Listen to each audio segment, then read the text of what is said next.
Bond film. Who could forget him coming out of the waves in that skimpy bikini? It was, it is, and always will be Robbie Coltrane.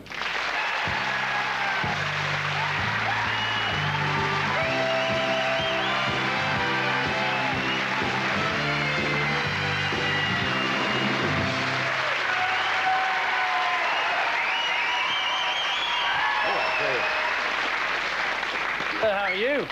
I'm very well, thank you. Good. Great privilege to have a Scotsman here on such an important night. Well, thank you. At this time of the year, I'm normally sitting with a small sherry listening to my Moira Anderson hits tape. The punk period's my favourite. I don't know if you remember that wonderful hit, what was it? Touch that drambu and I'll gob in your snakebite.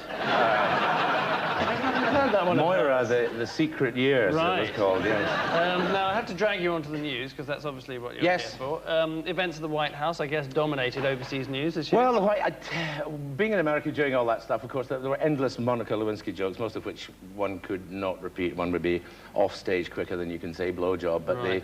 the standard one was that Monica's ditched Bill because he wouldn't splash out in a new dress. And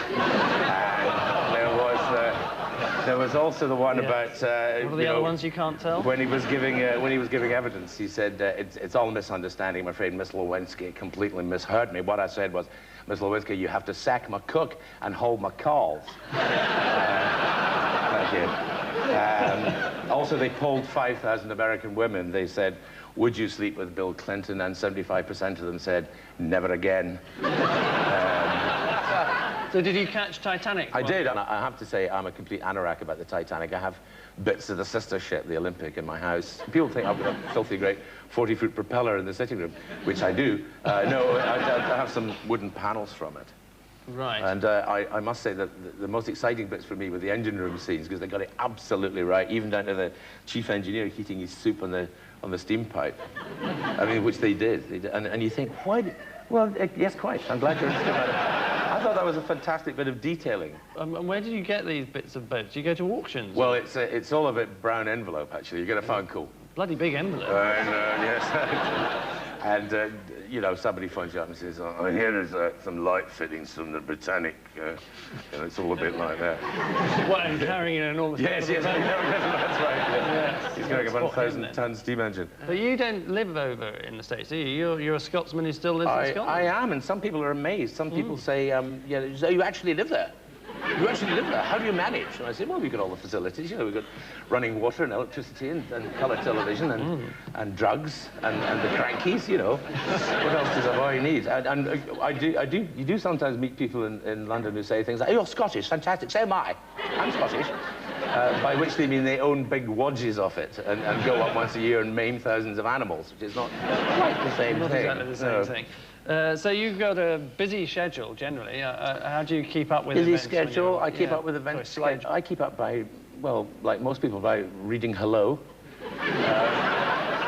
They always have these endless pictures of aristocracy that you've never seen before, like, you know, the Schleswig-Holsteins enjoying the wedding of Sven and Strutte in their winter palace in Sten-Hustenstede. And there's all these people who look as if they're dead and they've been lined up, being fitted for a coffin, and you've never seen any of them. And it occurred to me, well, you know, that whole paper is really toff watching for the rest of us, for us peasants to watch what the toffs are up to, you know, climbing in and out of pedalos in the south of France.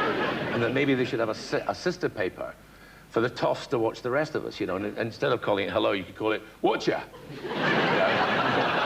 And then all the Camillas would be down at the newsagent going, have you seen the new Watcher? It's marvellous. It's absolutely fantastic. Darren and Sandra apparently had their due in the dog's bollocks in Catford.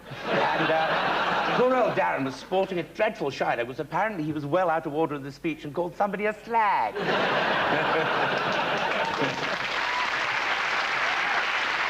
See, it would sell. It would sell. Yeah, so you're onto a winner. It would replace the lady in all those Harley Street waiting rooms, I think. Patent that idea. I mean, I don't know what the criteria is for getting into Hello. I mean... Well, you have to have 4 bathrooms. Do you? Yes, and you have to have the capacity to change outfits from one room to another, miraculously. I'm going into the sitting room, darling. Versace. I'm going to stop talking about Hello now. I'm bored with Hello. Okay. So what's... Goodbye. That'd be a very short one. What's left for you then next year? What's happening? Busy year. Next year I'm doing the Bond film, the James Bond film, which is where I'm growing my little big bad boy Your goatee. Evil moustache. Well, I thought it would make me look like some sort of trendy young musician, but I think I'll probably end up looking like Captain Pugwash, to be honest.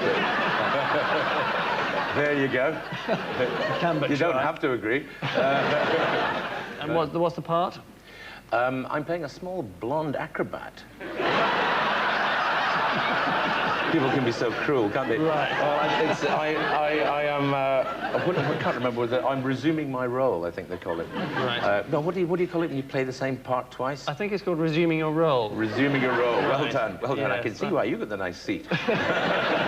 Well, we wish you all the very best with that, and thank you you very much indeed. That's just about everything dealt with on the overseas front. Absolutely. Robbie Coltrane, thank you very much.